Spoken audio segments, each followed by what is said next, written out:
All right, man. There's a lot of talk going around with wanting to nickname, like what nickname we can give Eustace Anunin, and they're all revolving around like the Justice League and stuff like that. I am not a DC guy, and we have the Instagram mailbag out, and someone was asking that, and I'm like, I defer to Kyle on all things DC because I prefer Marvel. So I'm torn between asking you what could his nickname be in the world of DC, or forcing you to come up with the better comic book company in Marvel. Yeah. So think about that.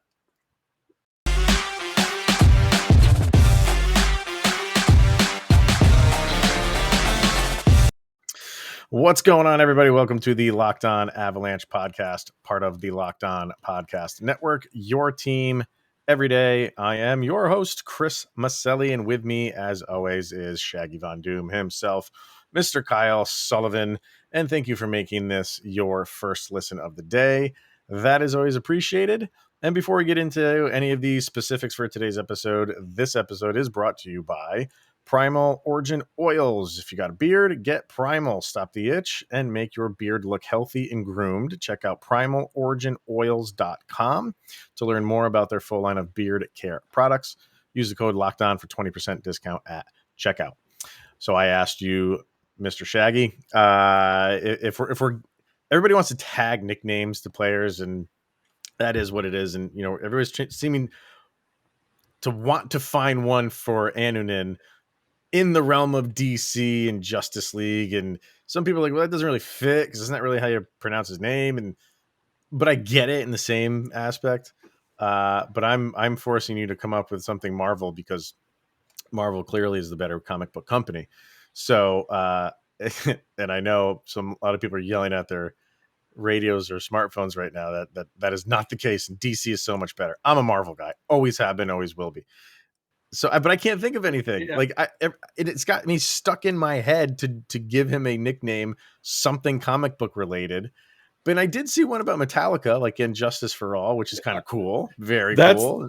That's the one I've fallen with. I've always been and Eustace for all. Eustace for All, yeah.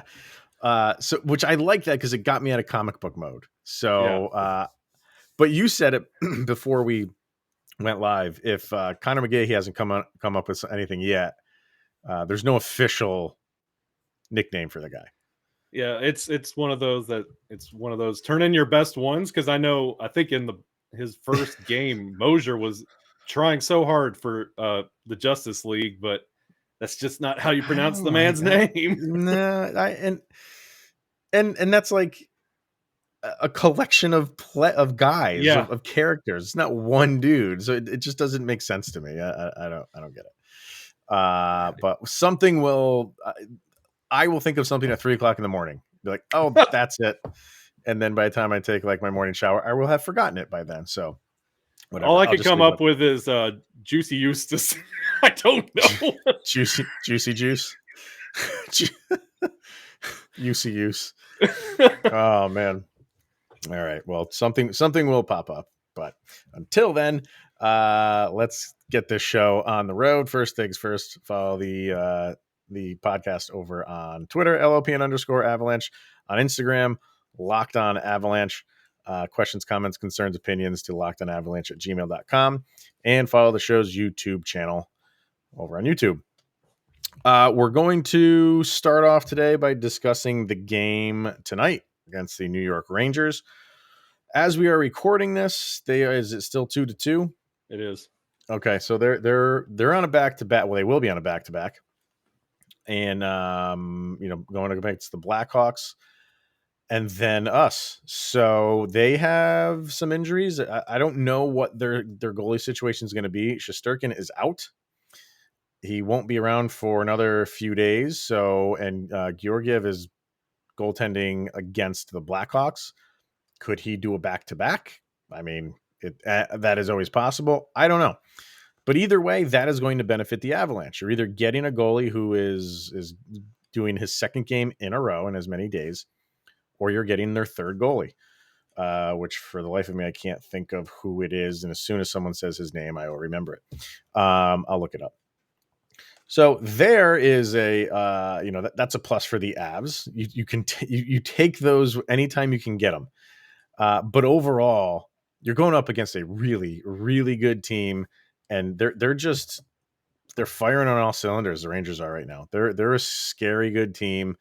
I have some of their, like, you just look at, if you go to their ESPN page, and on the left hand side they have like their schedule, and the record is what it is. It's very good, but when you see a lot of green for W's and not a lot of red L's, it's just one of those visual things. If you're a visual person, um, a lot more green than red.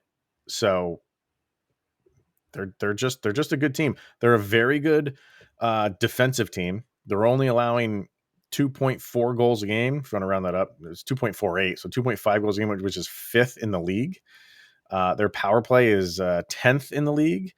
Penalty kill is kind of right in the middle. So maybe that's a slight Achilles heel for the Rangers, but it's not horrible. They're not in the lower 20s or anything like that. They're kind of right in the middle. So you don't know what you're going to get. You could get a good penalty kill. You could get a poor one. But when they're playing at home, you're probably feeding off the crowd. Maybe it's a little bit better at home. I don't know.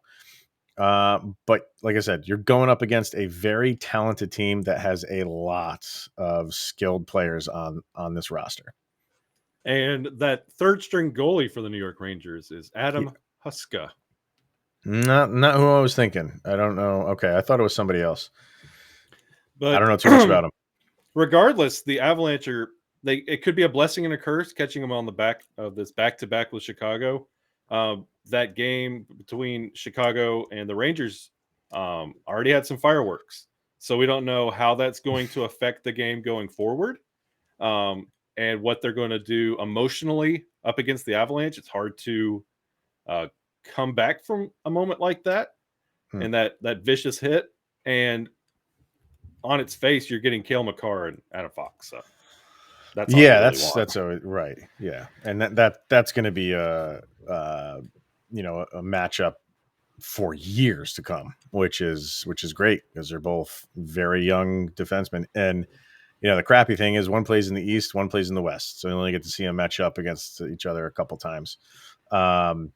Stat wise for the Rangers, it's like pick your poison on where they can hurt you.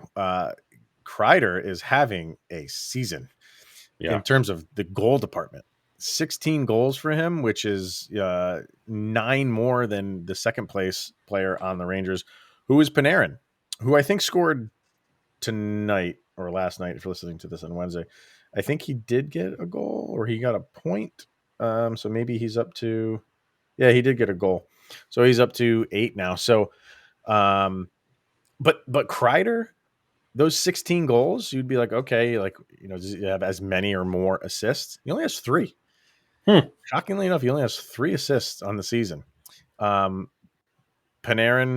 leads the team in overall points because he's got those 7 goals, now 8 and 19 assists. Did he have an assist? And he had an assist. So up 2 more points. He's got 28 points in the season so far.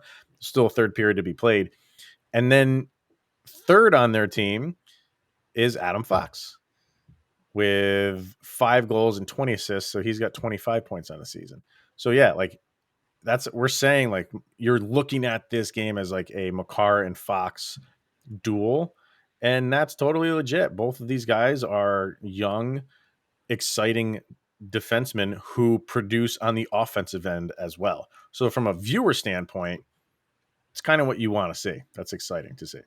And their top 2 scorers were at one point very close to being members of the Avalanche. Like, if you remember, we were close to getting Kreider 2 years ago at the trade deadline. They were talking. I don't know how serious it was. I don't even know if they were talking. I think the Avs had some or a lot of interest, but I don't know how far it actually went. But the other guy, and it's one of those that you get to match up like could have been and what you have now. And like Chris Kreider, he's got reverse MacKinnon numbers. It sounds like he's got all the goals, but he's not facilitating. Yeah. And Nathan MacKinnon's facilitating, but not really tallying the goals. Right, so that'll be a nice little matchup as well. And Panarin was on the verge of becoming an Av. Yeah. Right. Nathan MacKinnon thought he had brought him in hook, line, and sinker. And this is just a classic case of a guy wanting to play in a bigger market. That's all it was. And I think Panarin knew that he would have been on a better team immediately because the Avs were struggling when they brought him in, but he wanted to be in a big market and he wanted to be part of their turnaround. Yeah. And that's exactly what he's done. So I can't fault him for wanting to go there. No, it's going to be an incredible matchup. And this will be, we've said it all week and we'll say it again. This is going to be a measuring stick game.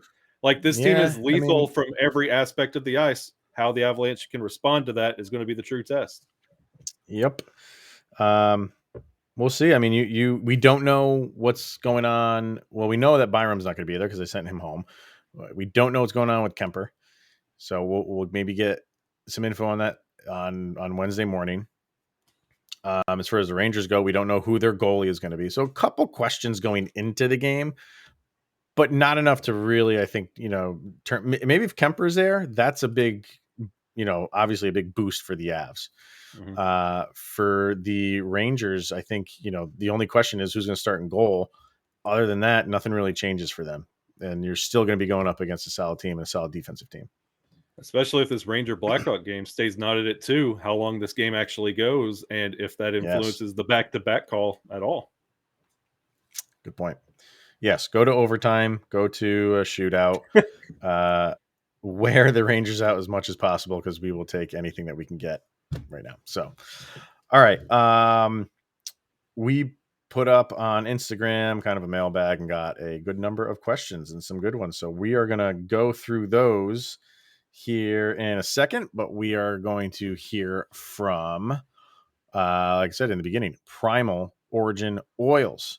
And if you've got a beard, then you need to get Primal. If you or someone you care about has a beard, it needs to get Primal. Maybe you are that guy who's never considered the benefits of treating your beard with product. Primal Origin Oils will stop the itch and make your beard look healthy and groomed. Their goal is to help others look good and live healthier lives through the use of natural oils. The products are free from harmful synthetic ingredients and with the low impact on our planet. Primal Origin Oils makes balms, oils, and whipped butter that are renowned as the best feel in beard products available. This is due to the exotic carrier blend oils like raspberry seed, rosehip, and chia seed oils. All their products are fair trade certified and handcrafted in the USA. And the combo kits make a great holiday gift. And if you're shopping for yourself, you'll be glad you did that as well. So we know that a lot of companies claim to have the best, but Primal Origin Oils challenges you to compare their ingredients with the feel of other beard oil companies that you have used, and we promise you will see and feel the difference. Remember to use the promo code Locked On, and it gets you 20% off at primaloriginoils.com. Once again, that promo code is Locked On. When you go to your checkout, you'll get 20% off at primaloriginoils.com. Also brought to you by Built Bar. And who was it online that said their order was it held up? I think that was Megan. Megan said it was held up and she is waiting on her Built Bar.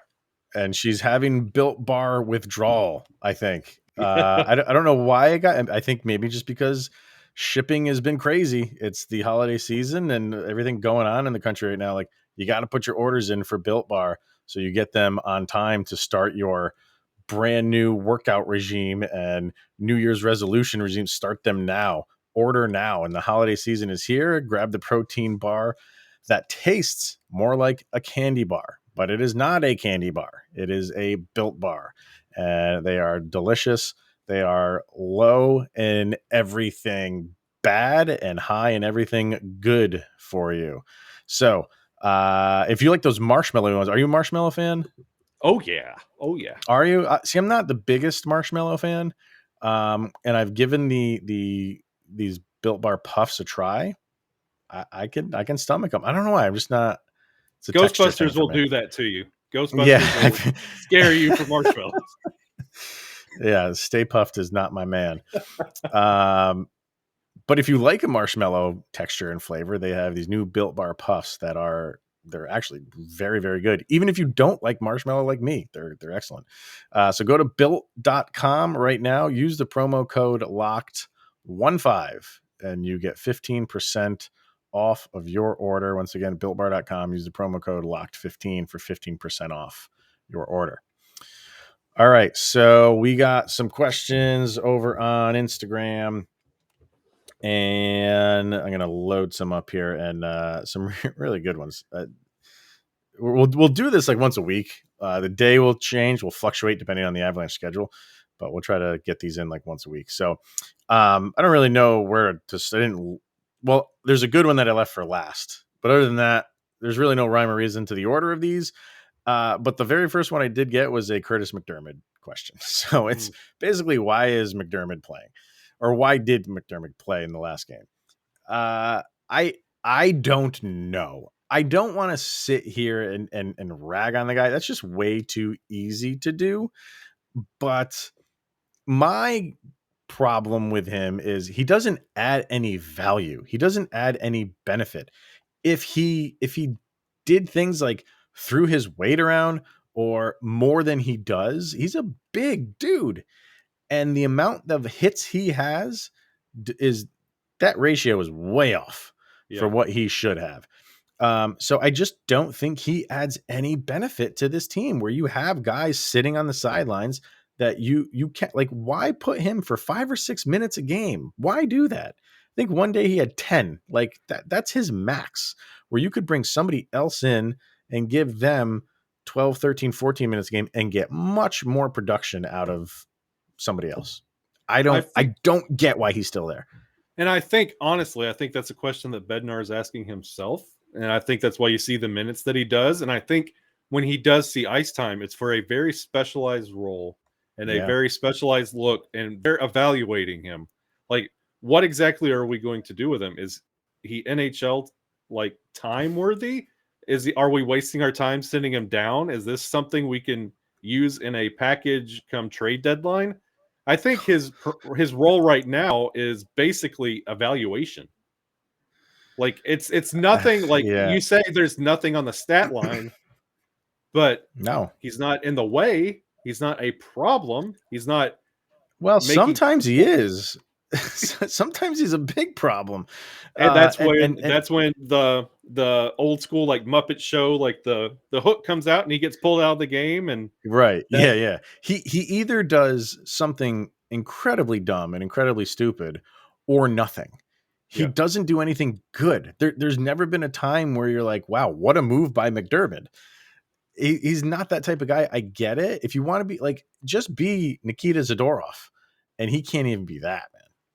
And see, that's a fantastic name to drop there, because I was just about to say Joe Sakic and Jared Bednar, over their entire duration with the Avalanche, they have never given up on a player when everyone in the world says they should.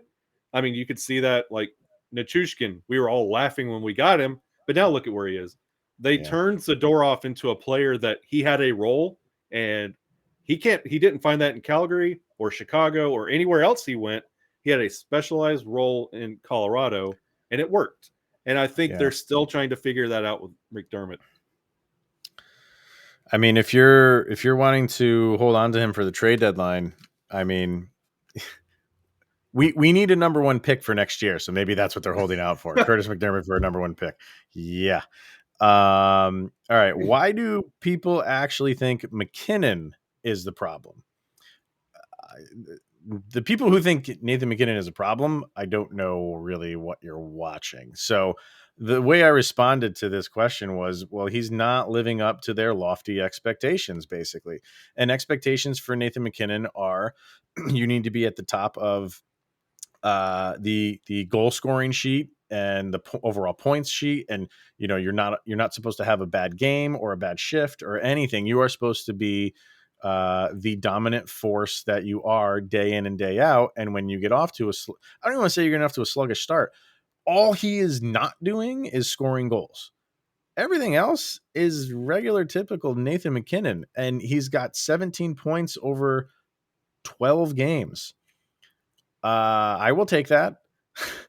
And compared to other players on the team, I don't have it in front of me, but I think I remember what it is. That Andre Burakovsky, who we will get to in another question, has 9 games more than Nathan MacKinnon and has 2 points less than him. So slow your roll, people. Like, Nathan MacKinnon is okay. He's not scoring goals. And I fully believe that he will. There's nothing to, no cause for concern for me there. When it comes to Nathan MacKinnon, we are so used to him being that Connor McDavid clone, like getting out there, making the highlights, like snipe shots from the blue line, or like real and close. This year, he's kind of taken in a different role. And like when people say, like, Nate's not scoring goals, isn't Gabe on an 8-game point streak? That last goal that Gabe had, who was the first assist? Yeah, right. He's scoring goals, not himself personally, but he's facilitating that top line where the goals are getting scored regardless. It might not be from him. We just saw Cale Makar go coast to coast with a fake drop back pass because everybody anticipated it. If you watch that Philly game, he was drawing 2 defenders on him every time he touched the puck. He was. You can't shoot that way. You can facilitate that way because if 2 players are on you, somebody's open. Nate is doing Nate things, but not what you're used to seeing. Yeah.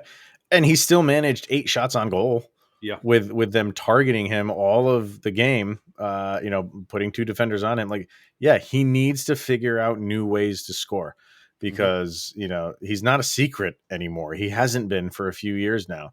So, the goals, you're just in a funk when it comes to netting them. I don't think it helps. Like, he has that attitude. He wears his emotions on his sleeve. And when he's pissed off, he it. And I think that rubs some people the wrong way. But that's who he is. He's been that way his entire life. He is not going, that aspect of his game is not going to change. When he's mad, because he'll be mad at teammates for being out of position or whatever. And he'll be mad at himself too. So I don't want that to change. The Avs need some of that on their team. And when your superstar is that way, that's a good thing. As long as it's channeled in the right way, which I think he can. I think he's very good at critiquing himself. And I just don't see this being a problem. Like, why people think it's purely based on the numbers in the one column, and that is the goals. And that's what people are going to focus on. And when he's got 1 goal at this point in the season, people are like, what's wrong with Nathan MacKinnon? Nothing's really wrong with him. He's just, the pucks aren't going in. He's still getting the shots. He's creating the shots. They're just not going in right now. That happens. And we're almost to the quarter point of the season. This is an 82-game season. Let Nate figure stuff out, because if he's not scoring goals now, he's figuring out how to load up on those goals deeper in the season and the playoffs, where he usually runs out of gas. Let him go in cruise control for a little bit. Let him facilitate. Let him get comfortable and then work his way back in.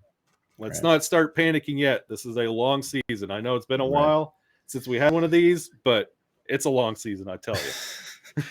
He'll be just fine in scoring. I have no issue or problem thinking that this is going to go on all season long.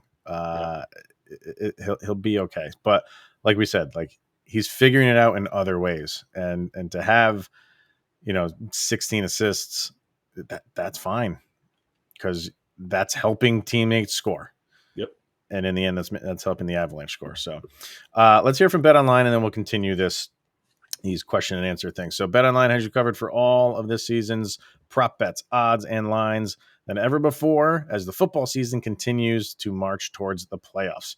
BetOnline remains your number 1 spot for all the sports action this season. Head to the new updated desktop or mobile device websites.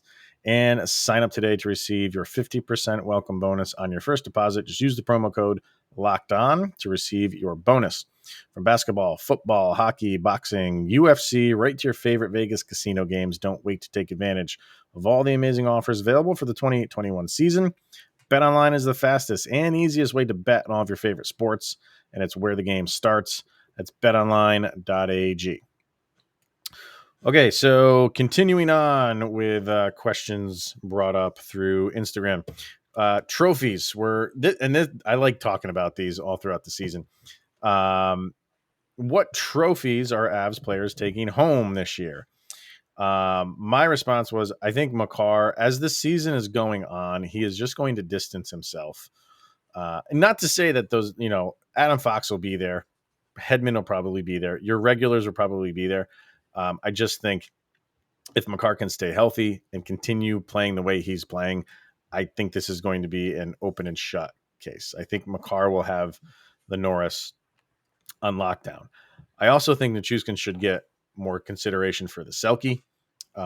He's a very good defenseman for a forward and doesn't get enough of credit for that. So I think he could be, and with the type of season he's having, I think he could be in that conversation. I don't think he has the name recognition to win it, and you do need that for some of these awards. But those in the know that he's a very good defensive forward. And then I said, other than that, right now, the way the season's going for the Avs, I don't see any others right now. Byram could have been in the mix for the Calder, but he's out of it. There's too many injuries or missed games that he's had, and those two guys in Detroit are just running away with this thing. So right now, that's all I got. And I think Nichushkin's a long shot. I think Makar is as much of a slam dunk right now to win it. But I think Sakic's going to get shut out of the GM again. I think Bednar will get shut out of the coach, the Jack Adams again. You're not, we just talked about MacKinnon, but I don't think he'll be up for a Hart. I don't see anything other than those two. What do you got? Yeah, definitely no Vezina. I don't see that happening. I would, if everything trends the way it is, maybe Nazem Kadri for a Rocket Richard. Dude, I don't know. That would be tough. I mean, when it comes to like, Cale Makar is a lock. That's probably going to happen. Yeah. If you're going for the next closest achievable, he's not going to win the Hart, but if he keeps up with this 1 and 2 a night, you never know. It's the next attainable one. That's the thing. I don't know if he can keep this up. Like he's having a great run.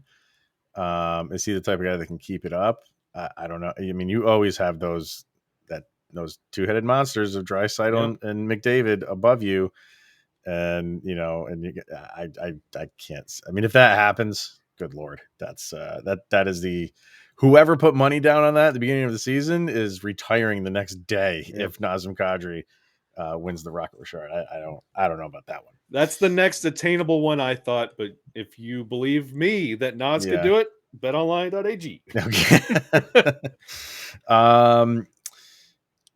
Someone asked about Girard, keeping him or trading him. I don't think this is not really. This is a non-issue for the Avalanche in terms of this year. Yeah. He's not going anywhere. He's a big part of that defense. We could be having a different conversation when it comes to the end of his contract, but that is years away. Yeah. Because the Avs have a lot of defensive prospects in their prospect pool. And at the end of his contract, where do those players line up? Like your Justin Barons and guys like that.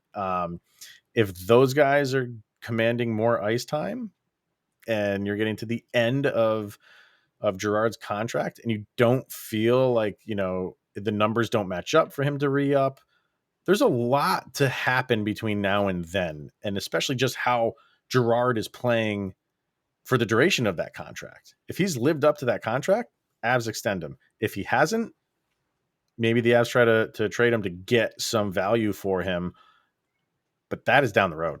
That is not even in any discussion that the Avalanche are having right now. And if you would have asked us this question before the season started, you might have tickled our ear with this. Big Jack Eichel trade, he could have been a piece. He could have been in the Tarasenko package. But the more the season's gone on, he hasn't really lived up to his normal numbers. So it's almost like the league views him as like a decreased value. So he's not what everybody's looking at. Like, he's not one of those that they feel like they could like make a trade and he could come in and he's a turnkey defender that he's going to automatically improve. They view him, they see what his numbers are. They're like, okay, the team's down, he's down. I don't think we're going to mess with this. So that works for us because we know his potential. But he's gonna be an Av for a while. And yeah, what it looks like at the end of his contract, we'll find out. He's just there. Yeah. No, and he's turned it around. Like, he had a rough start. Everybody did, but I feel like he's done relatively well since then. So another guy, not saying he's on the trade market, but maybe he's not performing up to expectations, Andre Burakovsky.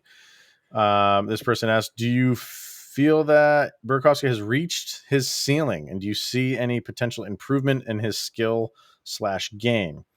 And the way that I responded to it was like, his skill is his skill. Like we know what we're going to get skill-wise from Andre Burakovsky. From like, I view skill differently than production. Like these guys don't. I just feel like these guys don't improve their skill. They have, especially at the age he's at. And the comparison I made was to Kadri. Kadri didn't get all of these miraculous skills to help him score more. He's facilitating better. His production is better. Like, he's using those skills to get point production. That's what Burakovsky needs to do. His skill is not going to improve. He has all the skill in the world. It's just he needs to start turning that skill into production. Yep. And if you're sitting there saying like, I don't think he can do it, then what were you saying about Kadri? Because I don't think anybody really thought Kadri was going to do this. So Kadri is he's point number one of proving that all you need is just to start producing and getting that confidence built up, and the skill is always there. And I think that's the case for Burakovsky. Yeah, Berkey is comfortable. He wants to take it to that next level, but that's been what every time we talk about on Burakovsky is he just needs to believe in himself to take that shot. Like in the playoffs last year, Nate was in his ear about just go ahead and take that shot, and he's resorted back to that. Like, we've seen what he can do when he's got that that killer mentality. He get out there and go for it. He's just comfortable. He's in a role, and he doesn't feel like he needs to just take that next step. But when he does, that's when it's the Burakovsky that Sakic marked, and that was the piece that he wanted. Yeah. It's just getting him to that point. It's just that's the disconnect. We've seen it. And it's not just over the course of like a game. Like, he will have a stretch like Donskoy did last year. Yeah. Where Donskoy had a stretch where he was the hottest player on the team. Burakovsky's had those moments. And it's just, but when they die, it's like a crash and burn, and he just disappears for weeks at a time. That has to kind of be minimized somehow. He's got to figure that part of it out. So, but he's a likable guy. He is. So yeah. So, and then finally, where is this one? Because this was a good one. All right. If the Avalanche were forced to rebrand and you were in charge of that rebranding, what would you do? This could go in so many directions. We probably could do an entire show based on what we would rebrand the Avalanche as. First of all, I want to start this by saying I don't want the Avalanche to rebrand anything. No. Part of my appeal for this team is the color scheme. Logo is awesome. The name is just flat out awesome. I wouldn't change a hair on the head of the Colorado Avalanche. And I say that knowing full well I have none. But to talk about this question, if we were forced to rebrand the Colorado Avalanche for whatever reason, which direction would we go? I don't know. It'd be so tough for me to change the color scheme because I absolutely love it. Yeah. I wouldn't, and it's really easy to say like, oh, we'll go like Bronco colors because they're the biggest team in the state. But I wouldn't want to touch that. Like that's their thing. And I just would feel like I'm just stealing from them just to make a buck, which I know is the the name of the game when it comes to business. But I couldn't do that. I'm a big fan of like I've always liked black and green together. Yeah. So I maybe would go that, and I know Dallas Stars do that, but they have that neon green. I would do it a little bit better than that. I do like that color combination. I don't name wise. What would you want to do for that? Initially, when I saw this question, my brain, because it's just a weird thing. Like, why not just throw it back and go Rocky Mountain Aggro Crag and go back with that old logo? Well, that was my first thinking was like, go back to, it would be cool to just go back to the Rockies. Yeah. Which you obviously can't do that now because their baseball team has taken it. Like that, if the Rockies baseball team didn't exist, I would go back to that. Go back to the team that left Colorado. But yeah, you can't do that. So what would it be? I mean, well, for those that don't know, the Avalanche were going to be the Rocky Mountain Extreme. Like that was their team name. And, people can say what they want about Adrian Dater, but if it wasn't for Adrian Dater, you might be calling these guys the Rocky Mountain Extreme. He found out about it. He published it, an article on it, and the backlash was immediate. And people were like, you cannot call your hockey team the Rocky Mountain Extreme. It wasn't even like the Colorado Rocky Mountain Extreme. I think it was just the Rocky Mountain Extreme. And obviously this was in the mid 90s where sports were going like big for stuff like that. And like uniforms were loud, especially in like the NBA. Like NBA uniforms were just crazy. The courts, remember the courts? The Charlotte, wood the court. Charlotte, the Houston Rockets one always comes to mind. Yeah, it was everything was just loud. So for the time, Rocky Mountain Extreme, I'm sure they thought it fit, and maybe it did. But if that was their name today, I think we would be talking about a rebranding. That wouldn't have lasted. And see, and the thing is now, Chris, I hate to break it to you, we're both kind of old, and now like the things we grew up with is now coming back in style. Like, is that coming back in style? Like the 90s and like that 2000s vibe is coming back. So my sisters tell me. So we could probably get away with Rocky Mountain Extreme again and like do that same like throwback style, and we could be the cool kids. Well, and you think of like, all right, what did they? Because there was a vote that went out, and the name, some of the names were obviously Avalanche, Black Bears, Cougars, Rapids, which they actually used for their soccer. They used it for their soccer team. Yeah, and the Wranglers. So apparently, this vote didn't mean a thing because Cougars actually won the vote, and the ownership was like, yeah, we're calling them the Avalanche. So they picked the right name in the end, but I think they just got people involved to vote for the heck of it. I don't know. If I were to rebrand, I wouldn't go back on any of those. I don't really like any of those. But if we're talking about all of this craziness and how things were just loud and obnoxious back then, and how you say that's coming back, what if you went like, what are we known for? This thing right here. Where is it? Ooh, that guy. What if you call him the Colorado Yeti? Ooh. What about? I mean, do you want to go something in state like that defines like the state of Colorado, or do you just want to do like a random name? Like a lot of people don't like Avalanche because it's a natural disaster that kills people. You know what I mean? Like same thing like why they don't like hurricanes. Yeah. Well, there's also, tigers. Tigers kill people too. Or black bears that kill people. So but people just don't like the natural disaster part of it. I don't think of that when I think of the Colorado Avalanche, but I think Yeti would be cool. What if you call them like the Alpine? Ooh. Colorado Alpine. Now, here's one that's way off the beaten path. And I tried finding it and I could not. And I think it was a soccer team. I'm almost positive it was a soccer team. I could be wrong. And I can't even remember the exact name. But there are a few teams that use numbers, like the Philadelphia 76ers and the San Francisco 49ers. Ottawa 67s. Yeah. So there, I tried finding it. And there, like I said, I'm almost positive it's a soccer team. And they were the whatever, the New York. I think they were like they were called, and they weren't the New York. I'm just using this for the sake of the argument. Like the New York 1875 was their name because it had something to do with whenever that city came into the Union. I don't remember what, and I could not find it for the life of me. I couldn't find out what it was. What if you use Denver's altitude?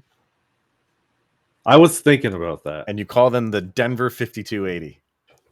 That's sick. Yes, it is. Come on. Yep, I'm throwing away. I had my third and fourth were the John Denvers and the I was thinking about that too. The John Denvers and the Denver it was Denver Rocky Bronco Nuggets. So I'll throw those out. I like that one a lot better. What's that? The 5280? Yeah. I mean, that's forward thinking. Man, why don't you call it the Rocky Mountain 5280? Man, the Rocky Mountain 5280. That's the Rocky Mountain Extreme 5280. Sponsored by Ball Arena. Sponsored by Ball Arena. So I don't know. Like, I think you could sell a lot. They already put it there. That's why I put the Landeskog outdoor game, because it had it right on the collar, the 5280.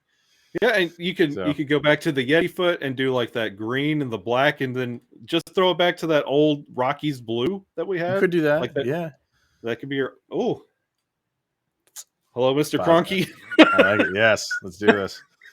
So, great question, and I want to know what other people think, because I love talking about this stuff, like hypotheticals on. You don't have to say if you had to rebrand the Avalanche. If you had to start your own hockey team that was in Colorado or any state, whatever, what would you do? So I want to know, because I love, like, getting nicknames, and if you're an artist and you want to draw up a logo for would it be the Denver 52? I mean, it would have to be the Denver. You couldn't use Colorado, because Denver that's the altitude at Denver. I mean, Colorado, there's, altitudes for all over the place, but the Denver 5280. The Denver 5280. If you want to write a logo for that, I have one person in my head who I think is chomping at the bit to want to make a logo. Please feel free. You know who you are. That would be awesome. Yeah, that'd be really cool. So, all right. But let us know your thoughts, lockedonavalanche@gmail.com, or hit us up on Twitter. All right. Tomorrow, I meant to mention this at the beginning of the episode, and I totally slipped on it. We will likely be doing a crossover episode with John Chick of the Locked On New York Rangers. So it'll be the three of us talking about Avs versus Rangers. So that will be tomorrow's episode. Hopefully, obviously, it's about an Avalanche win. So that's it for today. You got anything else? Signing off, Kyle? Yeah, we'll sign off. I'm going to go to bed thinking about the 5280 now. Right? I like this. That's got a vibe. That's got a vibe. Yeah. I think we're going to, well, no. I was going to say we could start another expansion, but that ship has sailed. We'll just inherit the Coyotes. We'll just change the name. There we go. Why not? Problem solved. All right, everybody. Thank you for tuning in. I went a little bit long today, but that is okay. Whatever. It's all good. Thanks for tuning in, everybody. We will see you tomorrow.